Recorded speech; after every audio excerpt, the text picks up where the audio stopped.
আজ রাজ্যের তিনটে কেন্দ্র অর্থাৎ রায়গঞ্জ, বালুরঘাট এবং দার্জিলিং এই তিনটে কেন্দ্রে ভোট গ্রহণ প্রক্রিয়া দ্বিতীয় দফার ভোট গ্রহণ চলছে আজ সকাল থেকে এবং দ্বিতীয় দফায় সকাল 8টা পর্যন্ত 60টি অভিযোগ জমা পড়েছে নির্বাচন কমিশনে। বেশিরভাগ অভিযোগই রয়েছে রায়গঞ্জ এবং বালুরঘাটে। বেশিরভাগ অভিযোগই ইভিএম খারাপের। আমরা দেখেছিলাম প্রথম দফাতেও যে তিনটে কেন্দ্রের ভোট ছিল অর্থাৎ জলপাইগুড়ি, কোচবিহার এবং আলিপুরদুয়ার, সেখানেও কিন্তু আমরা শুনেছি যে ইভিএম বিভ্রাটের যে অভিযোগ বারে বারে সেটা করা হয়েছে, বিভিন্ন কেন্দ্রে সেই অভিযোগ উঠেছে এবং এবার আমরা কিন্তু দেখতে পাচ্ছি দ্বিতীয় দফায়ও সকাল 8টা পর্যন্ত 7টি অভিযোগ দায়ের হয়েছে। বিষয়ে আমরা আরো বিস্তারিত জানবো। ফোন লাইনে রয়েছেন আমাদের প্রতিনিধি সত্যসুন্দর ভট্টাচার্য। সত্যসুন্দর, ঠিক কি জানা যাচ্ছে, মূলত কোন কোন বিষয়ে অভিযোগগুলি জমা পড়েছে নির্বাচন কমিশনে? দেখো, এখনো পর্যন্ত প্রথম 1.5 ঘন্টায় মূলত রায়গঞ্জ এবং বালুরঘাট থেকে অভিযোগগুলো সবচেয়ে বেশি রয়েছে। তার মধ্যে প্রথমে ইভিএম খারাপের বেশ কিছু অভিযোগ হয়েছে এবং সেই ইভিএম গুলোকে অনেকগুলোকে কিছু রিপ্লেস করে দেওয়া হয়েছে। সংশ্লিষ্ট যারা জেলা নির্বাচনী আধিকারিক রয়েছেন ডিএমএ কাছ থেকে সেই রিপোর্ট কিন্তু নির্বাচন কমিশনে এসেছে। তার পাশাপাশি যেটা জানা যাচ্ছে যে বালুরঘাটের 39 এসি, সেখানে বালুরঘাটের 139 বুথে সেখানে সিসিটিভি ইজ নট ওয়ার্কিং, অর্থাৎ সিসিটিভি কাজ করছিল না। এবং যেহেতু 100% বুথে ওয়েব কাস্টিং এর ব্যবস্থা করেছে নির্বাচন কমিশন, সেক্ষেত্রে কোনোভাবেই সেই বুথের ভেতরে 139 নম্বর বুথের ভেতরের ভোট গ্রহণ প্রক্রিয়া দেখতে পাওয়া যাচ্ছিল না। সঙ্গে সঙ্গে কিন্তু ডিএমকে ইনস্ট্রাকশন দেওয়া হয়েছে, ডিএমকে নির্দেশ দেওয়া হয়েছে মুখ্য নির্বাচনী আধিকারিকের দপ্তরের তরফে, যাতে সেখানকার সিসিটিভি যথাযথভাবে কাজ করে এবং ভোট গ্রহণ প্রক্রিয়া যাতে দেখা যায়।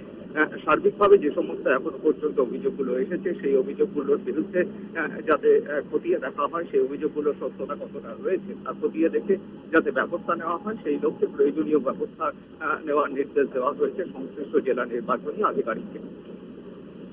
একদমই ধন্যবাদ তোমায়। আমরা কথা বললাম, আমাদের সঙ্গে ফোন লাইনে ছিলেন আমাদের প্রতিনিধি সত্যসুন্দর ভট্টাচার্য।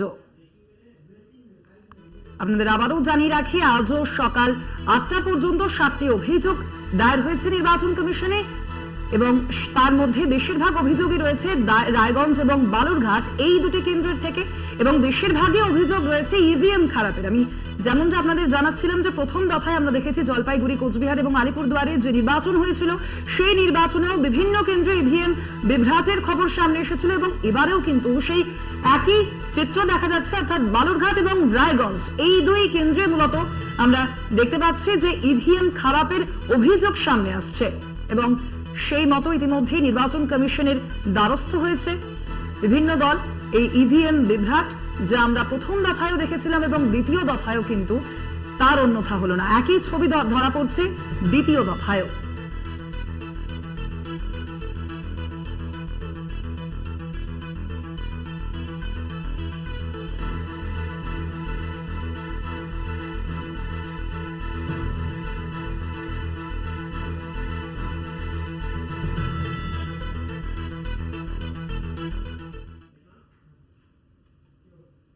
অন্যদিকে গণতন্ত্রের উৎসবে সপরিবারে সাত সকালে ভোট কেন্দ্রে রায়গঞ্জের তৃণমূল প্রার্থী কৃষ্ণ কল্যাণী ভোট দিয়ে বুথ পরিদর্শন করেন প্রার্থী কৃষ্ণ কল্যাণী।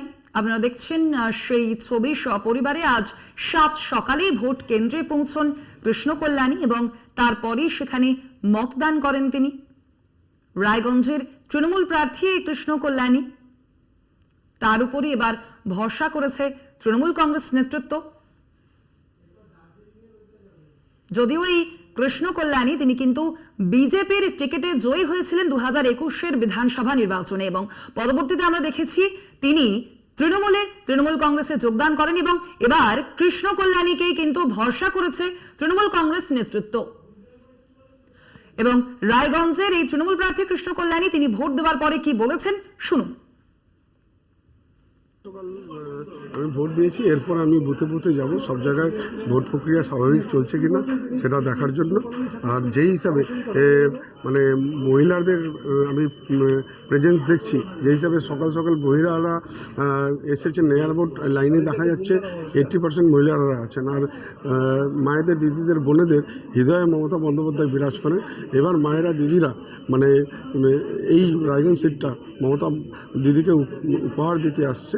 তো সেই জন্য মায়ের মায়েদের, দিদিদের, বোনদের আমার হৃদয় স্থল থেকে ধন্যবাদ, কৃতজ্ঞতা জ্ঞাপন করছি। এখনো পর্যন্ত কি কোনো জায়গায় কোনো সমস্যা? না, এখন পর্যন্ত আমার কাছে কিছু আসেনি। এখন আমি জাস্ট এখানে আমার ভোট দিলাম, দিয়ে আমি বেরোচ্ছি। তারপর যদি কোনো সমস্যা হয় নিশ্চিত আমি সেটা বলবো। কিন্তু সপরিবারে আপনি বেরিয়েছেন, আজকে সপরিবারে ভোট দিতে পেরেছি। না, উৎসবে তো সব পরিবারই উৎসব পালন করা উচিত।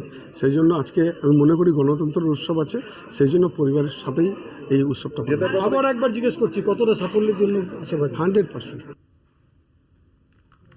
অন্যদিকে সকাল সকাল ভোট গ্রহণ কেন্দ্রে দার্জিলিং এর তৃণমূল প্রার্থী গোপাল লামাও পৌঁছেছেন এবং তৃণমূল প্রার্থী আপনারা জানেন গোপাল লামার উপরই কিন্তু এবার ভরসা করেছে তৃণমূল কংগ্রেস এই দার্জিলিং কেন্দ্র থেকে, এবং সেই গোপাল লামা আজ 7 সকালে ভোট গ্রহণ কেন্দ্রে পৌঁছেছেন। আপনারা দেখছেন সেই ছবি আমরা দেখেছি গতবার, অর্থাৎ 2019-এর যে লোকসভা নির্বাচন সেখানে কিন্তু জয়ী হয়েছিলেন রাজু বিস্তা, বিজেপি প্রার্থী, এবং রাজু বিস্তার উপরে যেমন এবার বিজেপি ভরসা করেছে সেই রাজু বিস্তার উপরই, এবং অন্যদিকে তৃণমূল কংগ্রেস তারা কিন্তু এবার প্রার্থী করেছে গোপাল লামাকে। এবং আপনাদের জানিয়ে রাখি, ভারতীয় গোর্খা প্রজাতান্ত্রিক মোর্চা অমিত থাপা তিনি কিন্তু এই তৃণমূল কংগ্রেস প্রার্থীকে সমর্থন করছেন, অর্থাৎ গোপাল লামা তাকে কিন্তু সমর্থন করছেন। অমিত থাপার ভারতীয় গোর্খা প্রজাতান্ত্রিক মোর্চা দার্জিলিং এর ক্ষেত্রে আমরা জানি যথেষ্টই আঞ্চলিক যে দলগুলো রয়েছে সেই দলগুলির গুরুত্ব অনেকটাই, এবং একদিকে আমরা জানি যেমনটা যে বিমল গুরুং তিনি রাজু বিস্তা অর্থাৎ বিজেপি প্রার্থী রাজু বিস্তাকে তিনি কিন্তু 2019-এও সমর্থন করেছিলেন, এবারও তিনি সমর্থন করছেন রাজু বিস্তাকে। অন্যদিকে অমিত থাপার ভারতীয় গোর্খা প্রজাতান্ত্রিক মোর্চা বিজেপিএম তারা কিন্তু গোপাল লামাকে সমর্থন করছেন, এবং ভোট দিয়ে তিনি সংবাদ মাধ্যমের মুখোমুখি হয়ে তিনি কি বলেছেন শুনুন। ভোট দিয়ে এলাম, প্রথম দেওয়ার চেষ্টা করেছিলাম কিন্তু হয়নি। একটা বৃদ্ধ মহিলাকে দেখলাম, ওনাকে ফার্স্ট সুযোগ দিলাম, তারপরে ওনাকে নিয়ে বাইরে আমি দিলাম। এখন সারাদিন ঘুরতে হবে, দেখতে হবে। এখানে তো দেখলাম এখন 7টা বাজে নেই, 7টা বাজার আগে তো বড় ভিড় হয়েছে, লোকগুলো অনেক টার্ন আউট করছে দেখলাম। এবার সারাদিনে আমি এখন যাব বিভিন্ন বুথে, একটু 5-10 মিনিট রেস্ট করে বিভিন্ন বুথে ঘুরবো সমতলে। না, পাহাড়ে আজকে যাচ্ছি না, পাহাড়ে আমাদের অন্য লোক আছে, তো এখানে সমতলে অনেক বুথ আছে তো আমাদের, সেই জন্য সমতলে করবো। আপনার বুথে যে এখানে এসেছেন কিরকম দেখলেন? ঠিকঠাক সব? হ্যাঁ, সব ঠিকঠাক আছে, বিউটির আছে সব। এখানে একটা বড় স্কুল, এখানে অনেক বুথ আছে, আর দেখলাম ভালো সবই লাইনে আছে, শৃঙ্খলা সব শান্তিতে আছে। আজ রাজ্যের 3টে কেন্দ্রে লোকসভা ভোটের যে দ্বিতীয় দফা সেই ভোট গ্রহণ প্রক্রিয়া চলছে সকাল থেকে, এবং ইতিমধ্যে বালুরঘাটের 139 নম্বর বুথে ওয়েবকাস্টিং এ গলদের অভিযোগ উঠেছে। সিসিটিভিতে দেখা যাচ্ছে না ভোটিং কম্পার্টমেন্ট। ডিএমকে ফোন করে ব্যবস্থা নিতে নির্দেশ দেওয়া হয়েছে, নির্দেশ মুখ্য নির্বাচনী আধিকারিক আরিজ আফতাবের। আপনারা জানেন বালুরঘাট এবং রায়গঞ্জ এই দুই কেন্দ্র থেকে সকাল থেকে আজ একাধিক অভিযোগ সামনে আসছে। একদিকে যেমন আমরা দেখতে পেয়েছি যে কেন্দ্রীয় বাহিনীর বিরুদ্ধে ভোটারদের হেনস্থা করার অভিযোগ যেমন সামনে এসেছে, তার পাশাপাশি ইভিএম এ বিভ্রাটের অভিযোগও সামনে এসেছে। অন্যদিকে আপনাদের জানিয়ে রাখি, বালুরঘাটের যে 139 নম্বর বুথে সেখানে ওয়েবকাস্টিং এ গলদ, সিসিটিভিতে দেখা যাচ্ছে না ভোটিং, এমনটাই জানানো হয়েছে এবং সেখানে অভিযোগ করা হচ্ছে। এবং এ বিষয়ে জেলা শাসককে ইতিমধ্যেই ফোন করে ব্যবস্থা নিতে নির্দেশ দিয়েছেন মুখ্য নির্বাচনী আধিকারিক আরিজ আফতাব। সকাল থেকেই আমাদের বিভিন্ন কেন্দ্রে নজর রয়েছে এবং সেই মতোই কিন্তু আমরা যেমনটা দেখতে পাচ্ছি যে বালুরঘাট রায়গঞ্জে বিক্ষিপ্ত কিছু ঘটনা ইতিমধ্যেই ঘটেছে, তার পাশাপাশি ইতিমধ্যে বহু অভিযোগ কিন্তু জমা পড়েছে নির্বাচন কমিশনে। বালুরঘাট এবং রায়গঞ্জ এই দুই কেন্দ্রে কেন্দ্রীয় বাহিনীর বিরুদ্ধে যেমন বিভিন্ন বেশ কিছু অভিযোগ উঠছে, তেমনি এবার ওয়েবকাস্টিং এ গলদের অভিযোগ উঠেছে।